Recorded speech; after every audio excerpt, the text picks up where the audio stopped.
Welcome to another episode Beyond Perception. I'm Simon, and my guest today is none other than the philosopher and systems scientist, Dr. Ervin Laszlo.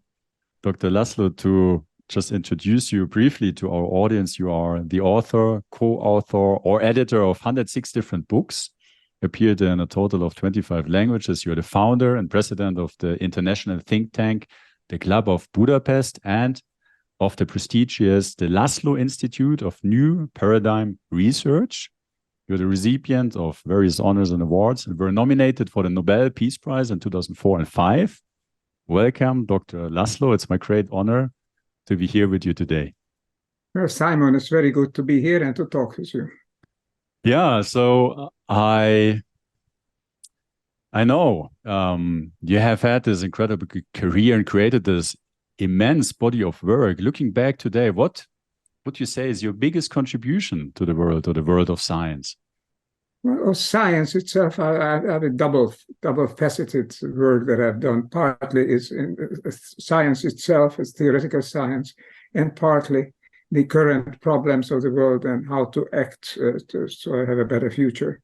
So the activists and scientists are two facets. In science, I've developed really the idea of, which is my best-selling book actually, of the science and the Akashic field, the idea that we are connected through a quantum field, which is now coming through science, and how we can access that.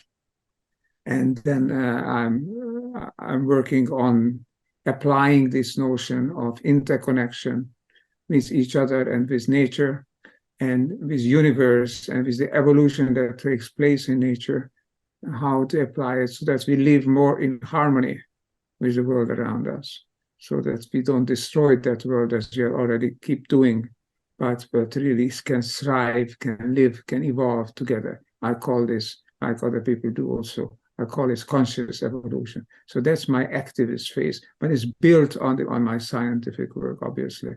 So I think I'm not just talking idly, just thoughts that wishful thinking. I'm talking based on what I understand to be the current new paradigm science today, the currently emerging scientific world picture. So the little I know, I've read a few of your books. What you're proposing is not yet, you could say, mainstream scientific views. What would you say is the biggest difference to what is maybe the more conventional understanding of reality and who we are? I think the difference is not between what I am proposing in science, it's between classical science and new paradigm science. The classical Newtonian, Darwinian, Freudian world picture is in sharp contrast with the world picture that's coming to life through the quantum sciences, quantum physics, biology, psychology, social sciences, and so on. And psychology also, about talking about perception, as we will be. So I think the big difference is between new paradigm thinking and new paradigm science and the mainstream science that is still being taught in most of the big universities, also with some exceptions, obviously. But textbooks don't change very quickly. From the discovery to it actually appearing in textbooks and being adopted widely in textbooks, they say it takes about 20 years. So it's a process. The scientific world picture is changing, and I think it's changing now more and more rapidly, but it still takes time. So I'm trying to promote a world picture which I think is based on the new discoveries in the new physics, in the new life sciences, in the new psychological sciences, a new consciousness studies. And I'm trying to maintain that and show how that world picture is what we need to live responsibly in this world without destroying our environment and without just getting into conflict with other people.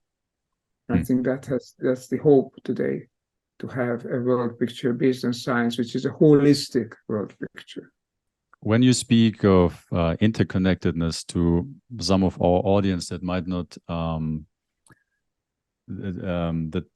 might not say too much, what would you say? How is this interconnectedness really relevant to us? How does it influence our day-to-day life? Why is that something we you want to inspire us to open ourselves up to? Why is this important? Interconnection is based on the quantum field. That's the one I'm talking about. It's not just sending a message by email or by print or voice or whatever to others. There's also connection. But the interconnection in the world, which is fundamental, is the quantum interconnection, the quantum field interconnection, which means that what happens to A, it not only just affects B by a signal, what happens to A also happens to B. This is the finding of the quantum non-locality experiments. It's not a question of affecting one with another. It's a question of understanding that in this world, this is a holographic world, in the sense that all the information that is given in this world is present everywhere in it. So that when you approach A, you are also approaching B and C and D and so on. And finally, why is that so important? Because in this interconnected world, what you do to others, you are also doing to yourself. Because you are not radical, separate from the others. You are another manifestation of this universal consciousness field, many other than the one that you are talking with, but you are not other. Separateness, Einstein said, is an illusion. So interconnection, quantum interconnection means that there is no separateness. And that's extremely important, because when we act in knowledge of that, then we know that what we have to act in this world so that it benefits, so that it favors the evolution, the stability, development of that world, because we are part of that world, an intrinsic, interconnected part of it. Really challenges our understanding of ourselves. As you said, our perception tends to be, I am this individuum separated from other things. But then also, like when one studies Eastern philosophies or spiritual wisdom traditions, they would propose there's this transpersonal self, really living through everyone and each single aspect of this reality. Is that what you're describing, or would you say there's a distinction or a difference to how I'm well, there are putting that together? various apprehensions, various ways that people become aware of this, become aware of it. So the study of Eastern philosophy, immersing oneself in the Atman, in these Tao, and whatever other aspect you want to take of this philosophy. There are ways to study it by experiencing it, by living it, trying to live it. There are various ways that you can act on yourself, develop a sensitivity to be able to perceive more than your five senses would normally allow you to see and to hear and to touch and to taste and so on. There are various ways. I'm describing it in my new books and in my older books as well. I'm describing many ways that we can reach this mindset, the new consciousness, which is also the old consciousness. But it's not the classical consciousness of the Western world. That is a localized, separateness-based materialist consciousness, which I'm here, you are there, and the world that I'm living is affecting me and I'm affecting it, but I am not it. I am separate from you, I'm separate from the world. That is the classical, modern, classical science-based approach, which is still being taught in most universities, but it is changing, and at the leading edge of science, it's not upheld. It's very widely circulated. There's an agreement that this is a holographically whole world in which all the manifestations are kind of projections of a holographic image, just like in a hologram. Whatever happens in a hologram, whatever part you take reflects the whole. And there is no separation between whole and part, or between one part and another. They're just different manifestations.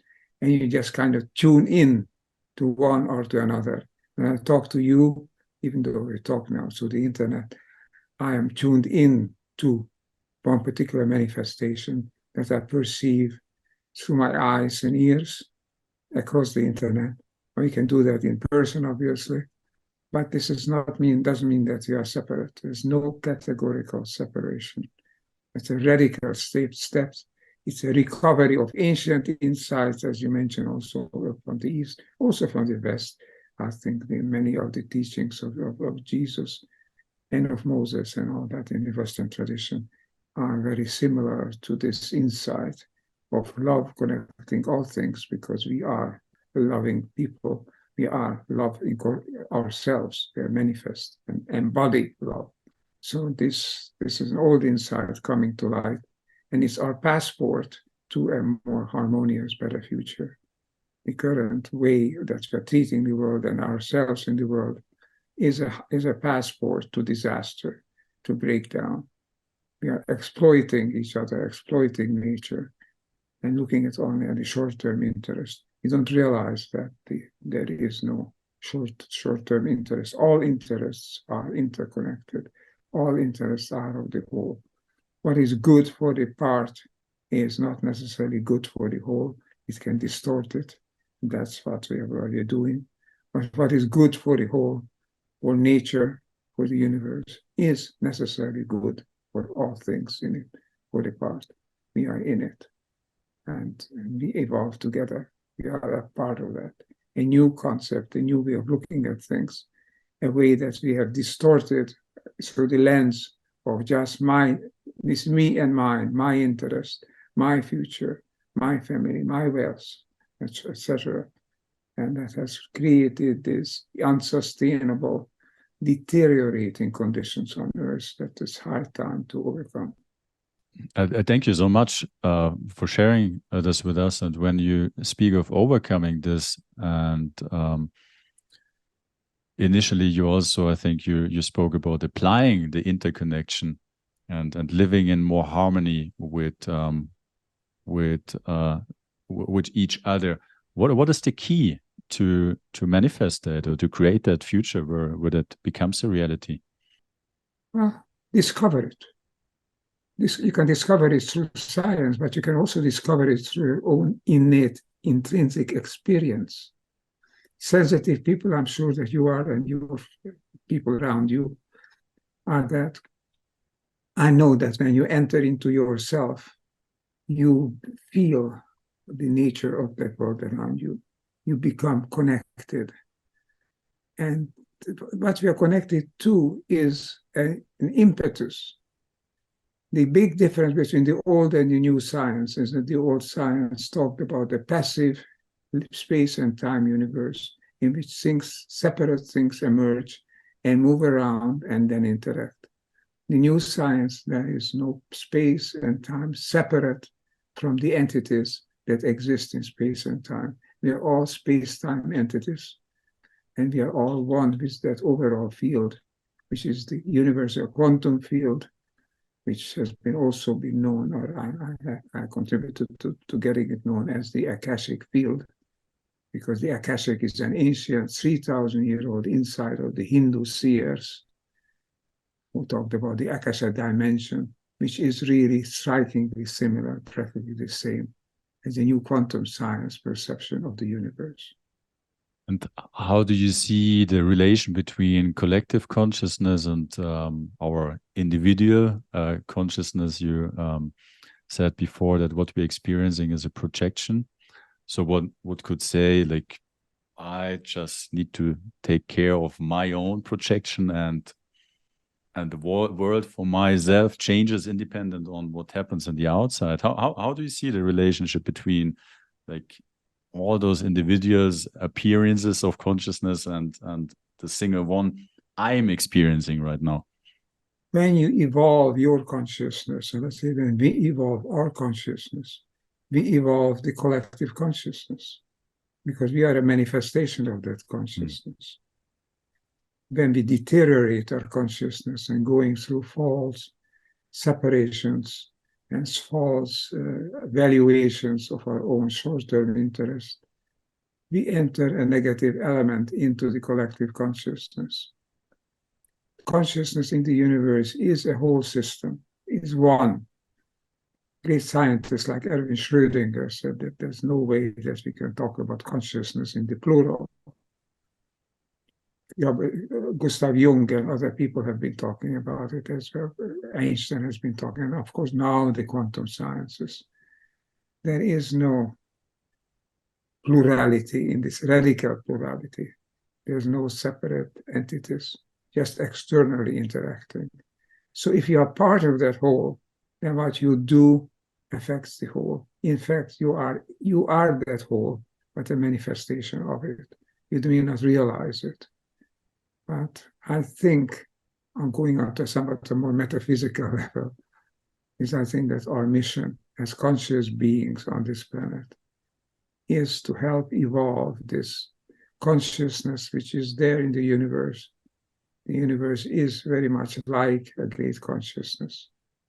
And scientists have discovered that 100 years ago, James Jeans, a famous astronomer, said, the universe seems more like a great thought than like a great rock. This universe is a great thought, is a consciousness universe. Our consciousness is a part of it. A radical departure from the current classical science, but a radical rediscovery of the ancient spiritual systems, which we need. This discovery is a key to our future.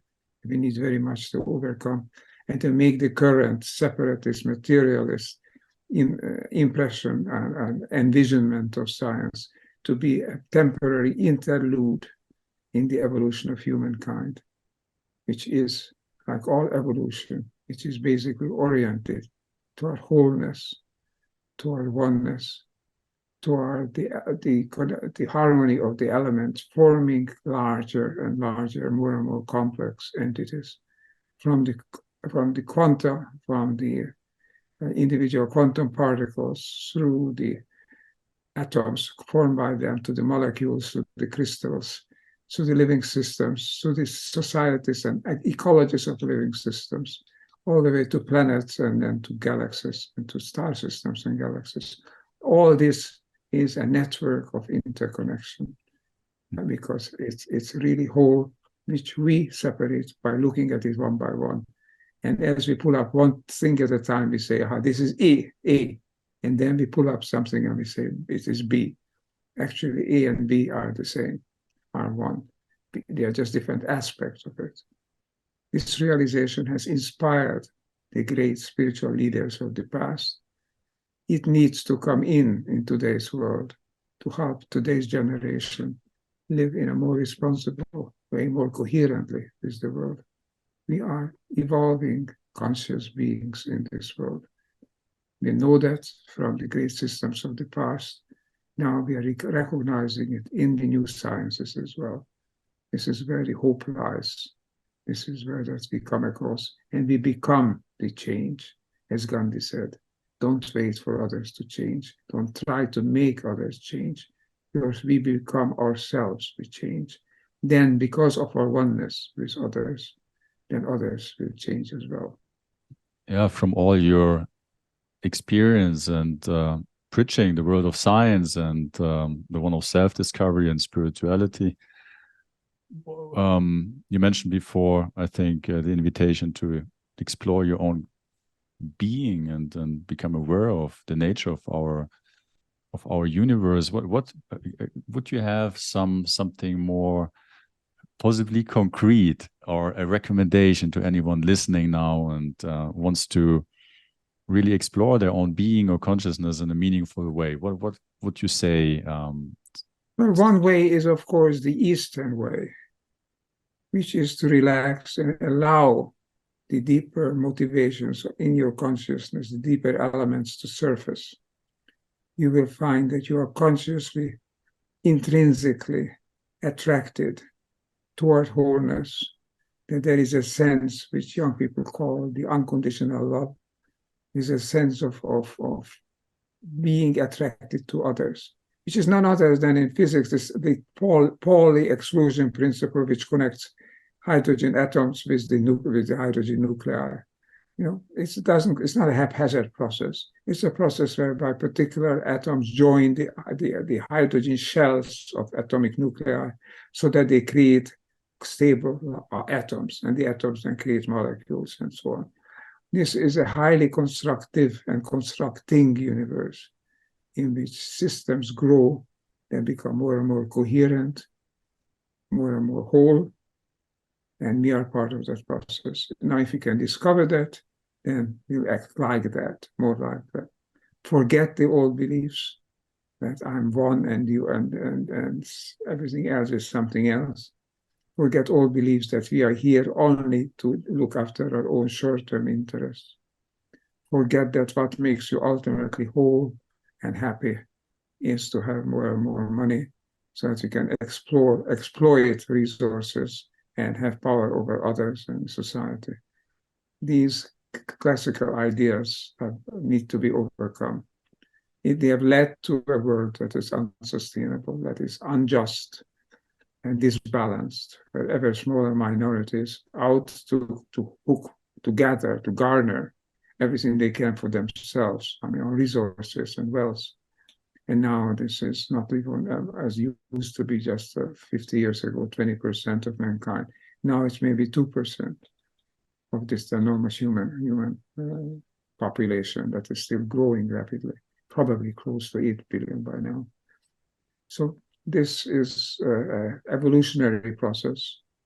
Be part of it, because naturally we are part of it. We have suppressed that. Just rediscover it. In my books, in my recent books, the 2 new books, one of them is the Survival Imperative. The other one, The Great Upshift, is going to be published in October. But basically, I'm talking about the same thing. Only in The Great Upshift, I've asked leading scientists and opinion makers to join me exploring this concept. Whereas in the previous book, I've done a monograph. I've written this out myself. In both cases, I think the key principle, the practical key is to let your consciousness explore and make conscious of this deep sense of connection that we have, that we are coherent beings moving toward higher and higher levels of coherence. What we know from science is that the time available to achieve the universe such as we have today, despite all the chaos and a lot of this indeterminacy in there, is still moving toward coherence.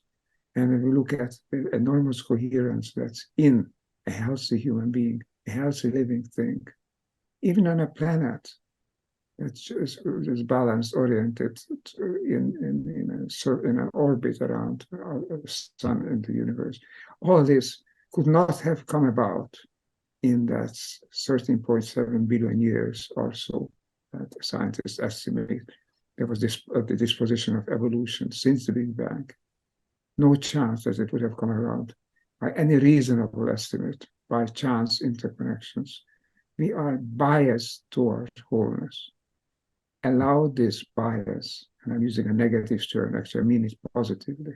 It's a positive bias. It's a positive impetus toward wholeness. That means toward coherence with each other, expressed at the deepest levels of intuition as unconditional, mutual, universal love.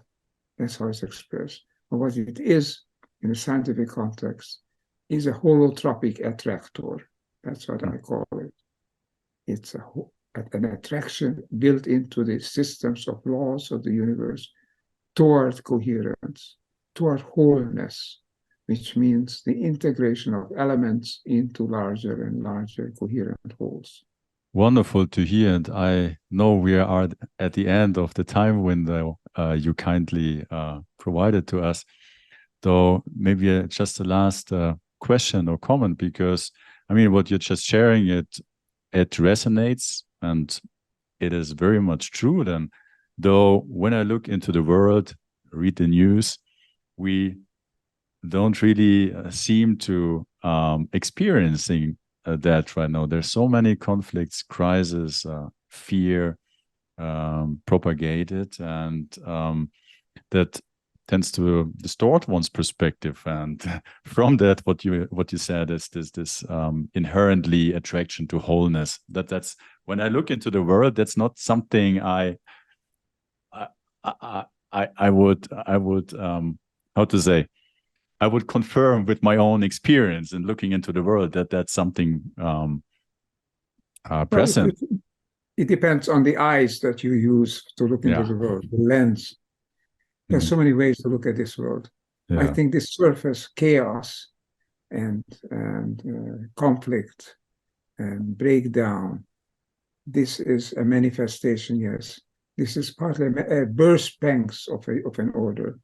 But if you look at what's happening on a deeper level, you see, for the first time in human history, on the global level, peoples and nations and states are beginning to organize themselves. All right, so they are catalyzed, they are pushed that way by a dictatorship, by a violent entry into war and chaos.